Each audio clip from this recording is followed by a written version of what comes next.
auzu billahi yani mina sheytaani rajim bismillahi rahmaani rahim. Salaamualeykum mbokk yi ñu ngi leen di nuyu bu baax di leen ziyaara di jéggalu toxukaay bu yàgg bi waaye mën nañ wax ne jar na ko ndax tey bu ñu amee ci Tëngéej kilifa yu toy nii maître monsieur Karim Mbengue ñu am fi maître Bamar Faye am fi kilifa yooyu yëpp yaakaar naa ne kon tey temps bi lu mu yàgg rek dina ko jar waaye dama bëgg ñu fàttali mu tuuti ne tey xale yi juddu woon ci keppaaru parti socialiste tey ñoo màgg nekk jeunes yi toog fii yëpp. parti socialiste nag parti la boo xam ne ñun mag ñi dañ ci fekkoon muy suñuy waajur waaye ñun bi ñu ñëwee nag ñu ngi fi fekk ñu mel ni Karim Mbengue ñu mel ni maître Bamar Faye maître Bamar Faye nag moo Karim Mbengue bi mu àndal muy frère am ñu nekk ay doomu parti socialiste ñoom tey war nañ am ci ñoom taxaw seetlu bi ñu war a am ci ñoom mooy ay nit nañ yoo xam ne seen poste nañ yor di ci def social di dimbali waa Tëngéej seen poste rek nañ yoruñu budget yoruñu fond mais képp koo xam ne ànd nga Karim Wade Karim Mbengue wala même Bamar Faye tey de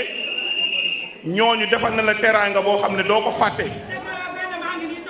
tey maître Bamar Faye bii xam ne si liggéeyam rek la nekk waaye liggéeyam boobu mu nekk de li mu war a jël jox ko njabootam moom lay taxawoo waa Tëngéej ci social kon nag tey benn taxawaay rek nañ war a am ñu xam ne nag parti socialiste bi nekk suñu kilifa yi nag war na leen wax leen taxaw leen ñu xoolaat ñu xoolaat bi ñu bëgg mooy ñu xam yéen fan ngeen jëm parce que nag mënoo leen sonnal parti socialiste te gisuñu tey parti socialiste leen na lum leen defal loo xam ne tey man ngeen ko jariñoo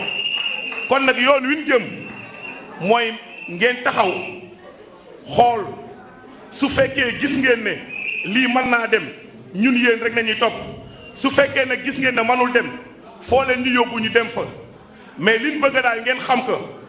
mooy que ne ndaw yaa ngi ni salle bi dafa fees del nit ñaa ngi ci biti xajuñu ci salle bi mais ñu xam ne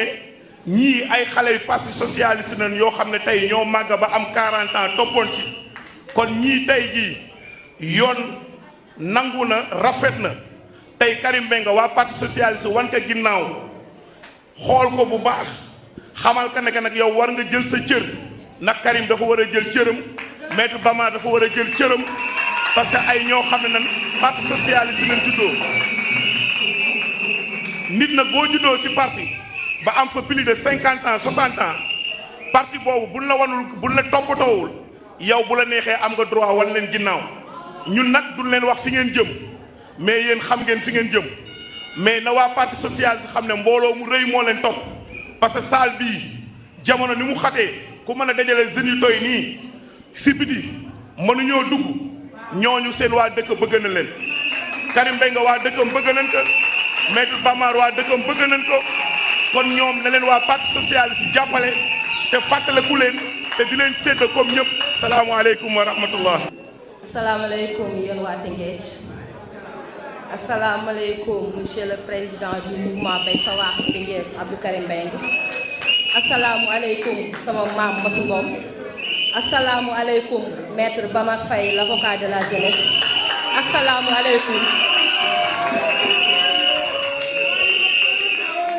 asalaamualeykum yéen ñi nga xam ne yéen a jóg safoo Tëngéej safoo le président Abdou Karim Mbengue safoo monsieur Bamar Faye taxaw dëggal seen bopp wax ne li nga xam ne moo xew au sein du parti socialiste doy na jeex na fii la mën a yam may wax ni il est temps que le parti socialiste devienne une opposition républicaine Une opposition républicaine comme le réclamait notre très cher Léopold Sédar Senghor, comme le réclamait notre très cher Abdou Diouf. Le Parti socialiste, qui fête ses 75 ans d'existence, est véritablement à la croisée des chemins. Après avoir exercé les pouvoirs exécutifs et législatifs pendant près de 40 ans, il s'est retrouvé dans l'opposition en 2000 et y a joué un rôle majeur pendant 12 années. Ce rôle a été le même au sein de la coalition Benno Bokk Yakaar après la victoire du président Macky Sall en 2012. Dans la perspective de l'élection présidentielle de février 2024, le séminaire organisé par le bureau politique du parti les 11 et 12 février 2023 devait être l'occasion de procéder à un diagnostic sans complaisance, un état des lieux sur le fonctionnement des différentes composantes du parti, évaluer son rôle dans Benno Bokk Yakaar et sur l'échiquier politique, ses performances, son fonctionnement interne, son attractivité et l'éventualité, du regroupement de la famille socialiste et dégager de nouvelles orientations pour les prochaines années. Les 50 recommandations retenues à l'issue de ce séminaire devaient permettre d'approfondir les réflexions et les faire valider par les structures appropriées.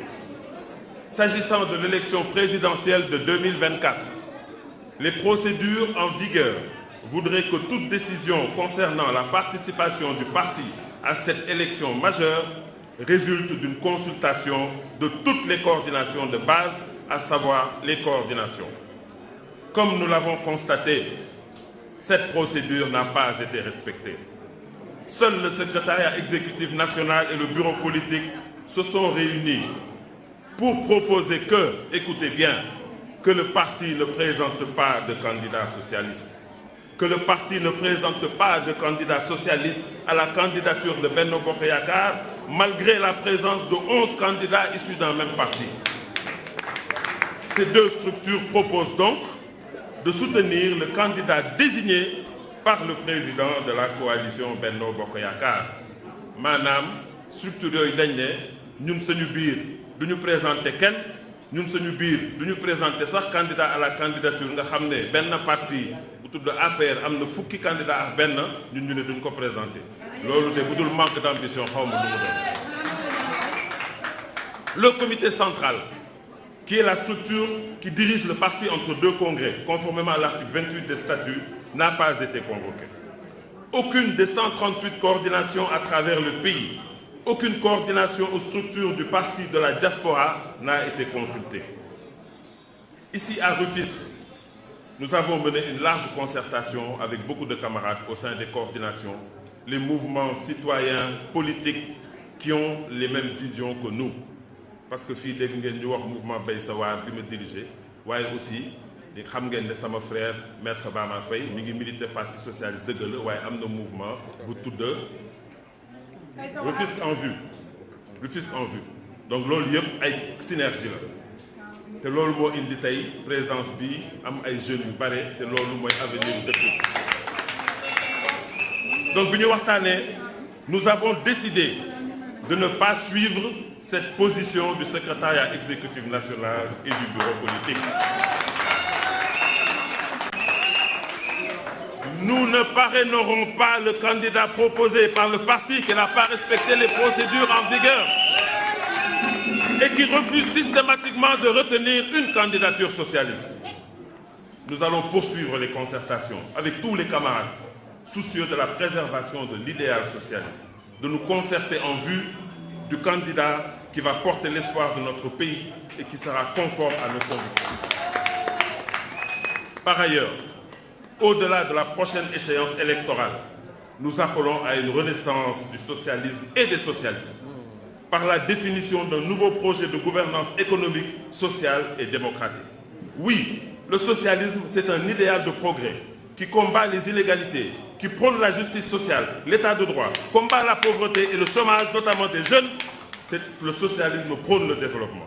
Notre socialisme devra se réinventer et s'adapter à notre époque et au contexte socio-économique. Nous lançons un appel à tous les socialistes sénégalais d'ici et de la diaspora à nous regrouper autour de ce projet de renaissance afin de créer un espoir nouveau, une confiance retrouvée pour de belles conquêtes. Cet appel lancé ici, dans cette mythique ville de Koumbalambo, comme l'a rappelé le doyen Abdoulaye Deme tout à l'heure, revêt un caractère symbolique, au vu des rencontres majeures tenues par les socialistes à Rufisque depuis le bloc démocratique sénégalais. C'est par cet appel de Rufisque que je conclus au nom de tous mes camarades et vous remercie de votre aimable attention. Vive les socialistes, vive Rufisque et vive le Sénégal.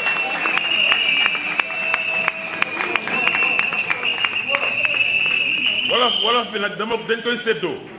dañ koy séddoo maanaam sama rak ak sama mag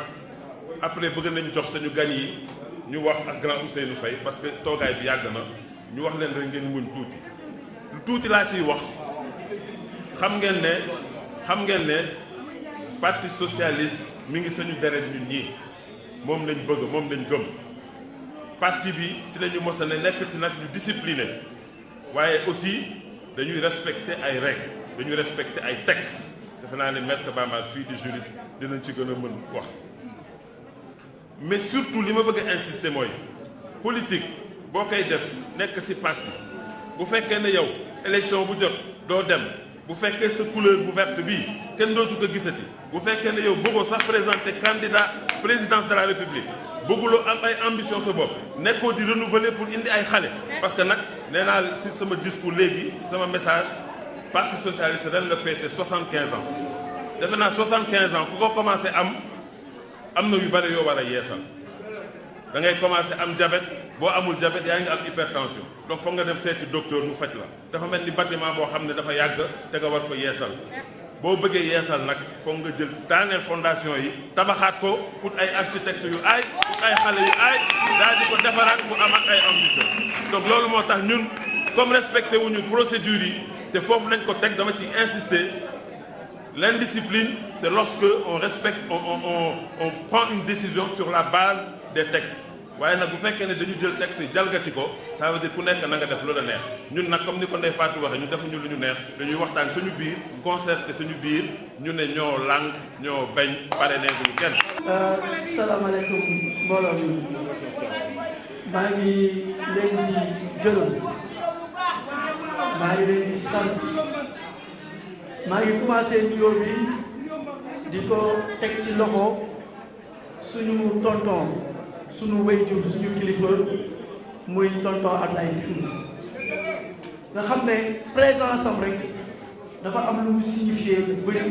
pour man ak Abdou Karim parce que moom non seulement dafa jiite les sages yi nekk Tëngéej mais dafa bokk ci nga xam ne ni ñooy les sages du parti socialiste au niveau national et li mu wax doyoon na sëkk pour ñu tëj waxtaan bi parce que wax na li nga xam ne moom mooy esprit bi ñu indi fi tey esprit bi mooy dañu nekk ci benn parti mu tudd parti socialiste parti boobu ñun moo ñu ñor ñun du ay ni ko nit ñi xalaatee ay position ay posture ay ambition yoo xam ne ni dafay génn cadre parti bi ñu nekk ñun dañu ne suñu parti dafa am nuñ ko tëggee suñu parti war ñu seetaan parti bi xëy nax saay parce que objectifu parti mooy ñett la mooy da ngay conquérir pouvoir bi mooy da ngay conserver pouvoir mooy aussi da ngay lutter effectivement pour exercer pouvoir boobu bu fekkee ne yàlla jox na mais tey bu ñu xoolee parti bi si ban posture si ñett yooyu la nekk ñun ça nous pose un grand problème. Nous ne sommes pas dans la conquête du pouvoir. Nous n'exerçons plus le pouvoir. Alors, qu'est-ce que nous voulons? C'est la grande question qu'à Rufisque nous posons. C'est un débat que nous ouvrons. Nous tijji benn palanteer bu yaatu benn buntu sax bu leen neexee pour que parti bi ñu xam ne waxtaan daf ci war a am. mënuñu jël ay décisions yoo xam ne benn groupe nit ñoom ñoo koy jël daal di koy imposer à toute la base ci li ma fàttaliku man xëy na dañ ne yàgg ma si parti bi mais parti bi def naa fi lu ëpp fukki at élection yi ñu mujjee dem en 2000 présidentielle yi mujjee 2019 yi mujjee dem parti bi defoon na une large consultation ñun suñu coalition suñu coordination on nous avait demandé de nous prononcer est-ce que parti bi d'accord na pour que ñu àndaat ak Benno soutenir candidature président Macky Sall mais consultation yi amul bi yoon non seulement on ne permet pas au parti de présenter un candidat mais on nous impose alors loolu ce n'est pas une démocratie nag fu mu amul dafa naa ne su yàggee day nekk leneen loo xam ne nii mën nañu tuddee aristocratie mën nañu ci tuddee lu nekk mais du démocratie kon moo tax ñun tey jii suñu taxawaay le sens profond de notre engagement c'est la renaissance de notre parti le sens profond de notre engagement c'est que nous refusons de laisser ce parti historique mourir de sa belle mort dama ne parti bi ñun du ñu seetaan muy ñu koy rey wala muy dee ci loo xam ne ni ñun du suñu gëneel wa ilaa ñun boog bu ñu fekkee foo xam ne nii dañ fay toog parti bi di dee ñun ñu toog di seetaan kon loolu moo tax amuñu lu ëpp ñun parti bi parce que si lañ nekk si lañ màgge si lañ xam li ñu xam si politique donc dañuy continuer si biir parti bi di xeex ba parti bi def ce qu'on appelle am une renaissance parti bi jógaat parce que c'est un parti structuré c'est un parti organisé c'est un parti qui est un parti historique boo xam ne nii moo indi les fondamentaux de la société sénégalaise de la République du Sénégal kon loolu laa bëggoon a wax may gërëm ñëpp ñi nga xam ne nii teew nañ fii bi ma waxee tonton Abdoulaye Dem ma wax sunu doyen Mamadou Thiomba ñu koy wax daaw moom aussi muy un ancien de la maison boo xam ne dafa ñëwaat si biir parti bi te je sais que bëri na ay moroom ñoo xam ne nii parti socialiste moo dee seen xol mais tey dañu xamul nan la ñuy def parce que on leur offre pas l'opportunité wala la possibilité pour que ñu ñëw taxaw jàppale parti li ma wax ci dans c'est également valable pour sama grand frère sama doomu baay sama xarit muy Ousseynou Faye le grand architecte ñii ce sont des socialistes dans l'âme parti socialiste moo dee seen xol moo dee ci seen biir yaram donc ñooñu boo leen ne parti bi dañ koy jël daal di ko tayle ñu nekk ci ay loxo yoo xam ne du ñu xam yan genre loxo la je pense que dafay am lu leen di metti ba seen biir xol te ñun loolu moo tax ñu jóg et je pense que ni ko Karim waxee Rufisque est une ville historique et je pense que ñun dañu bëgg à partir de Rufisque tous nos camarades dans le Sénégal ñu jël exemple de ce qui s'est fait à Rufisque ñu reproduire que dans tout le Sénégal pour que suñu parti mën a jógaat mën a taxawaat maintenant li nga xam ne mooy actualité bi ñun waxuñu ci loolu dañ ne ñun waxuñu diw mooy suñu candidat wala ma sàmb dem ne ñun suñu parti moo ñu intéressé dañu bëgg parti bi ñu defaraat ñu xoolaat taxawaay bi c'est ça le plus important donc loolu bu ñu ci waxtaanee donc dañ ciy gërëm aussi suñu camarade yi jóge Dakar muy Idrissa Ndiaye di Sarkozy muy un grand responsable parti socialiste koo xam ne aussi il a les mêmes idées il épouse les mêmes convictions que nous moo tax mu jóge Dakar ba fii pour assister ma leen di wax ngeen applaudir ko vraiment ñu koy remercier ak suñu doyen bi mu àndal également muy monsieur Sarkozy moom it aussi ñu ngi koy remercier ci teewaayam may remercier sama goro Abdou Salam Mbengue moom it infatigable moom it un socialiste dans l'âme un socialiste dans la vie kon daal gars yi loolu moo nekkoon sama wax may souscrire entièrement ci Karim li nga xam ne ni mooy discours bi muy déclaration bi vous pouvez même noter que c'est la déclaration de Rufisque et nous pensons que cette déclaration va jeter les fondamentaux d'une réforme d'une profonde réforme du Parti socialiste maa ngi leen di nuyu di leen sant di leen gërëm salaamaaleykum. may dëggal gannaaw bi ma nuyoo ñi fi teew ñëpp Abdou Karim Mbengue secrétaire général de coordination li mu wax ak sama rak Bamar Faye li mu wax waaye di nuyu nag Idrissa Ndiaye le secrétaire général de la coordination PS de Yoff ak suñu beneen camarade bu ñuy wax Sarkozy Boubacar Baldé di wax ni man nag je vais aller plus loin que Karim dama ni damay wax plus loin que Bamar ak Abdou Karim li ñu wax dama ni secrétaire général bu parti socialiste bi ngeen am elle n'est pas à sa place non elle n'est pas à sa place elle n'est pas à sa place. Pourquoi? Le parti socialiste ne peut pas être géré par un groupuscule de 5 personnes. Wow. Merci. Merci. Merci.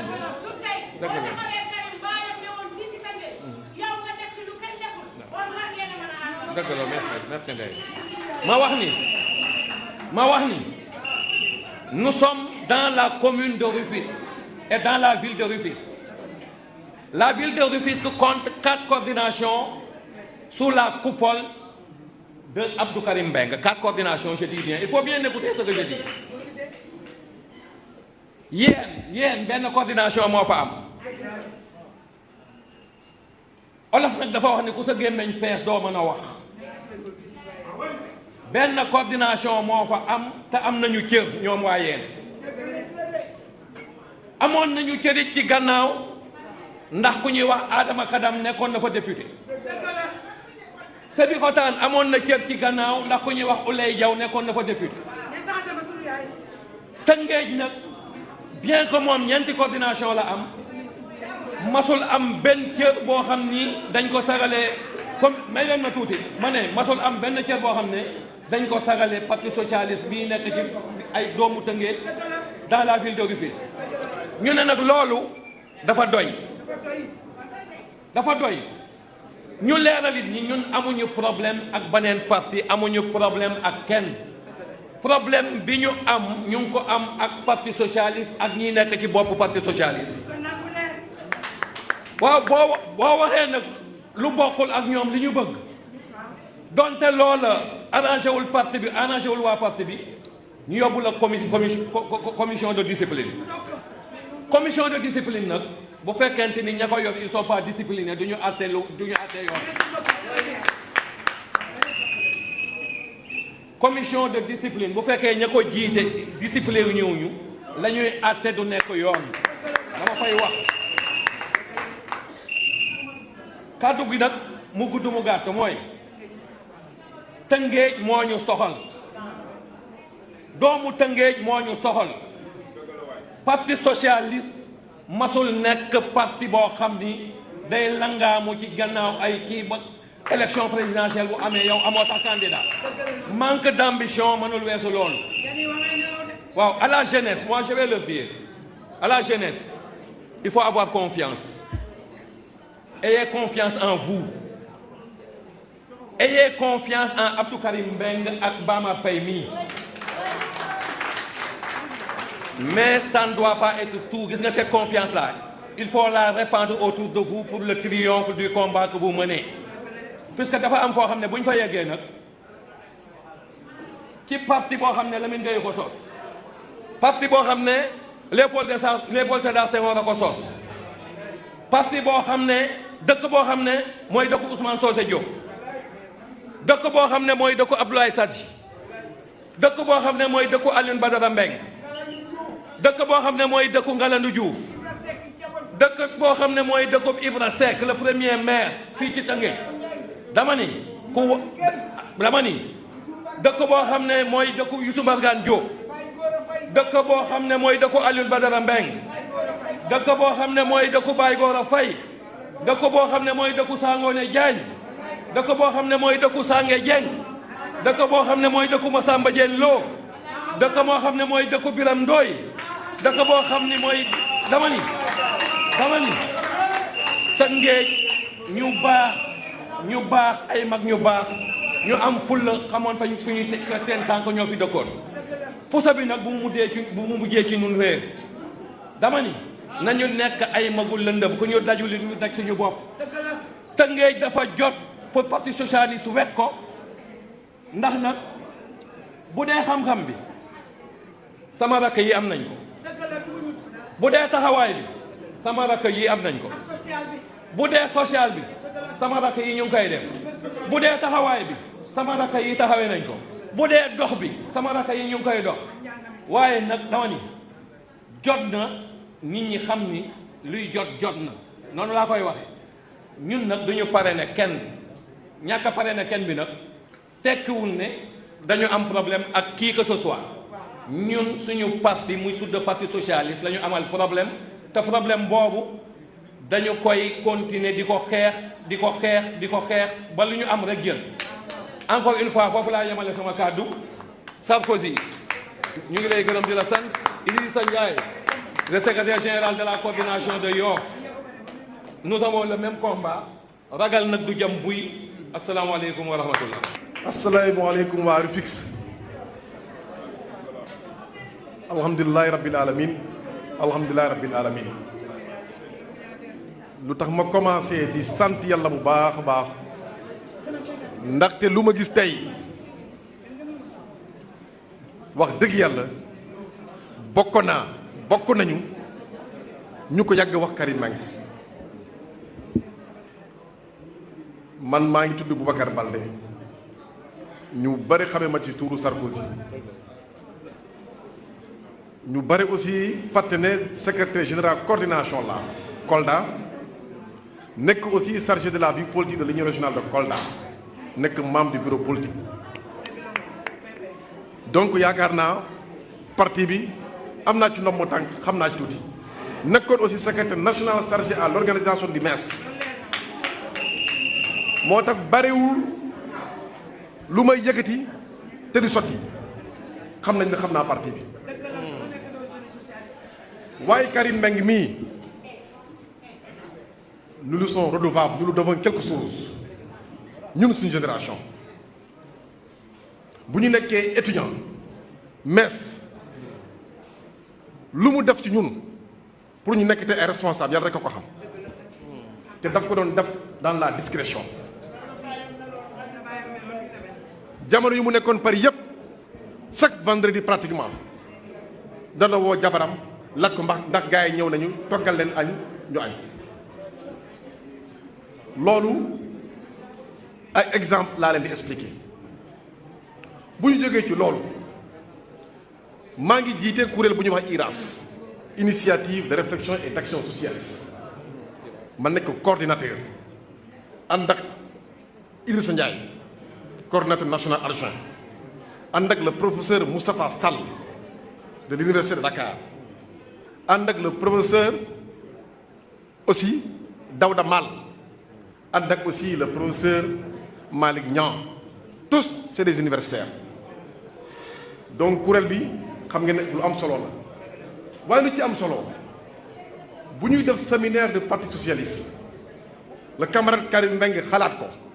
proposé ko les instances du parti gars yi validé ko ñun ñëpp dañu d'accord ne dañuy buddee duñu dem séminaire bi waaye bu Idrissa Ndiaye ñëw mu neñu yaakaar naa daal am na mun nañu am yaakaar ne Karim mooy nekk coordinateur bi mooy diriger travaux yi ñun ñëpp encore ñu d'accord à l'unanimité bu dee Karim Meïng la d'accord nañu participer ci séminaire par semaine parce que dañu jàpp ne dañu jaaxaan dañuy séminaire waaye duñu dem fenn waaye mu def ci liggéey intellectuel bu am solo ay propositions yu concrètes d'avenir du parti socialiste ñu jël loolu ñëpp caxañ sotti ko ci mbalit bi loolu lu neexul xol la ma woo ko téléphone ma ne ko grand il faut nga xam ne tey tu constitues l'équilibre d'une génération donc Karim n'a pas droit aux erreurs tey waroon na taxaw samp ndëndam samp candidature am leeru na ma ne parti le parti sera obligé di ko jàppale bu ko jàppul tamit fii la ñuy bay direction parti militaire dañu ko jàppale à la base donc loolu c'est important ma wax leen ci li tuuti lu nga xamante ne moom ngeen xam ci moom ak man lu ma xam ci moom courage engagement détermination conviction discrétion mu ngi ci moom donc lu camarade bi wax léegi nii bu leen tiit bu dee ragal parti bii kenn mënu ko rey waaye nag il faut ñu taxawaay jàmbaar parce que bu ñu taxawaay jàmbaar parti bi dina dem donc c'est important tey ñu xamal leen ne tey ñun IRAS tànk boobu lañ taxaw depuis 2021 commission de discipline bu ngeen doon dëgg coowee li sànq ñun la ñu convoqué woon ñun la woon waaye tamit je vous dis encore te loolu waxuma ko sax Karim lu taxoon ñu dem sax d'ailleurs ñun dañu yaakaar na sax moom bokk na ci membre de commission de discipline wallahi asim Idrissa du ma war na fenn moo taxoon sax ñu dem wuy ji parti bi sinon duñu déplacé wu donc moom war na xam ne ne estime